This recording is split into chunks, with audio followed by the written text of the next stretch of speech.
All right, welcome back to SportsLine, everybody. As promised, it is Adam night tonight here on SportsLine. We're asking you on Twitter. You can tweet me at JohnBurton32.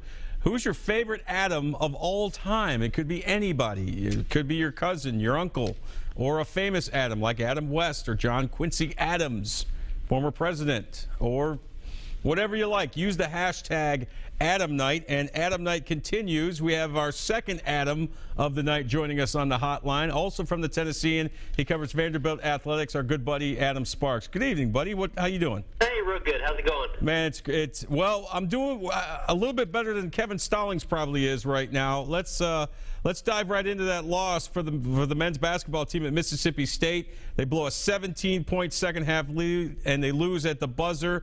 How devastating is this loss, and is it time to maybe consider Kevin Stallings' job being on the line? Well, I mean, we'll know how much it hurt them once we get to March and Selection Sunday. As of right now, it may have very well kicked them out of the NCAA tournament, out of an at-large bid.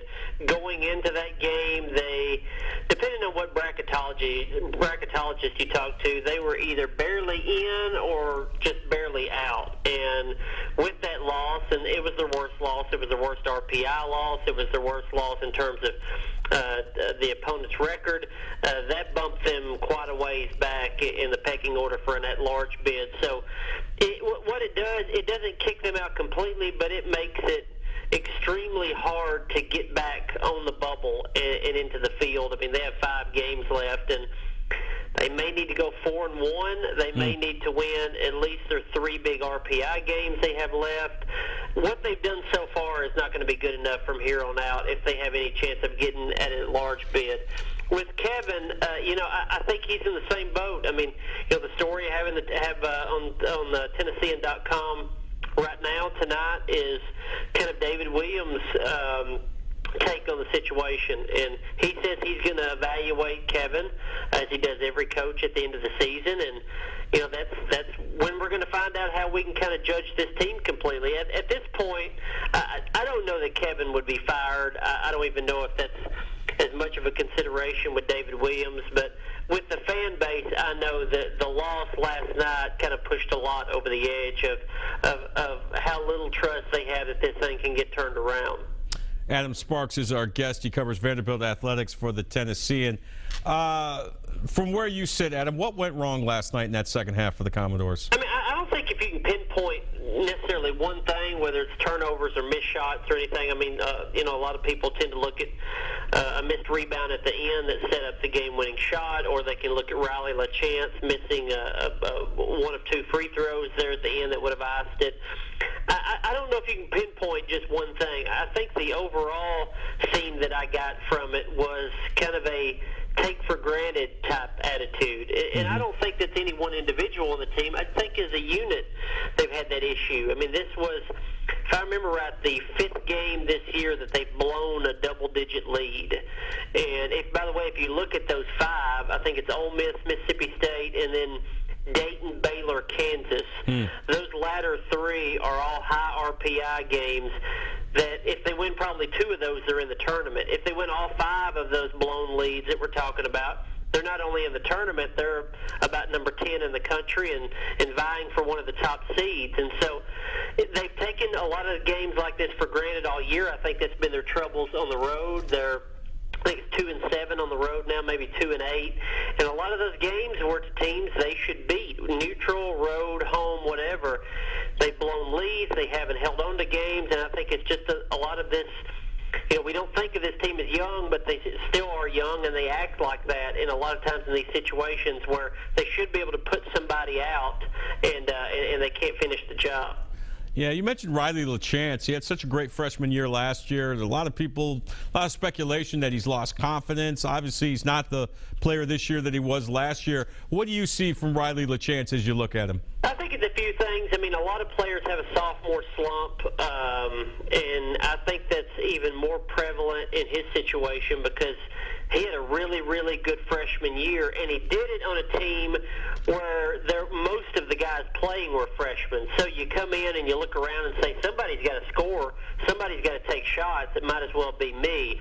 I think maybe going into this last off season and going into a new year, I think it's a little easier for him to look around and say, well, Wade Baldwin is the point guard now, and he's an NBA draft pick type guy, and then we look over at Damian Jones, and he's supposed to be going into the draft this year, and Luke Cornett has developed into this really good inside-out player, and maybe I'm just a role player. Maybe I'm not the guy that looks to take the shot. Right. And I think some of that happens when you take your first off season and you can step back and evaluate what everybody else is, as opposed to your freshman year when you're just jumping into it. You don't know the other guys or their skill set. The other thing with Riley, I think, is, sometimes you can kind of buy too much into your role, and he hasn't played a lot of point guard, but he is kind of the number 2 point guard when needed in their offense, aside from Wade Baldwin, because Shelton Mitchell, their other point guard last year, transferred to Clemson. And so I think just having Riley knowing that, okay, I'm the emergency point guard, I'm the backup point guard, I'm a distributor now, I'm not a shooter. I don't think he's been told that at all. In fact, I think the coaches are like the opposite, but I think that mindset of I have a different role, I think can maybe screw up players a little bit. Adam Sparks covers Vanderbilt athletics for the Tennessean. All right, Adam, let's switch gears a little bit. Time to think warm weather, time to think spring. The baseball season getting underway this weekend. Vanderbilt opens the season at home at the Hawk against San Diego. What do you... Obviously, the last 2 seasons have been pretty darn good for Tim Corbin's crew, getting to Omaha, getting to the final 3 games of the College World Series, winning it 2 years ago, losing to Virginia last year. What, for those who haven't been in the loop, I guess, so to speak, with the Vandy baseball team, how do you handicap them? I know it's early, but how do you handicap them going into this season? Well, there's really 2 sides to their team. There's this is a rebuilding year type team because they had 9 guys drafted. One of them came back, John Kilichowski. So they lost 8 guys to the draft. And so you look at that and you say, okay, they're rebuilding. They're not going to be what they've been this year. But in a rebuilding year, so to speak, they have their number 3, number 4, and number 5 hitters are all preseason All-Americans. That's about the best middle of a lineup you can find in college baseball, and they're in a quote-unquote rebuilding year. So, on one side of it, you've got a whole lot of new names and faces, and I think you're going to have a log jam at some positions early in the year until you can figure out who wins some of those positional battles, and I think they're going to be patient with those.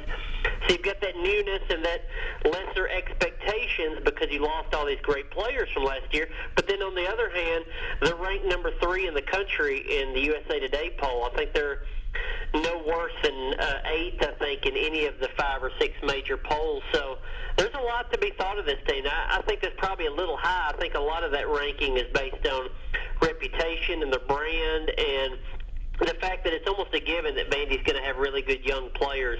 They have 14 freshmen on the team this year, and they're the number 1 freshman class in the country. Sometimes it's easier for baseball guys to break out as freshmen than it is for compared to football, for example. So I think most people look at this and say they got some good hitters. They lost their entire pitching staff, but their number 2 pitchers, so to speak, their second level of pitchers are better than most people's first line of pitchers last year. So they're going to be good. I don't know if they're going to be anywhere near as what they've been the past couple of years, but they're going to be fun to watch because it's going to be so many new players.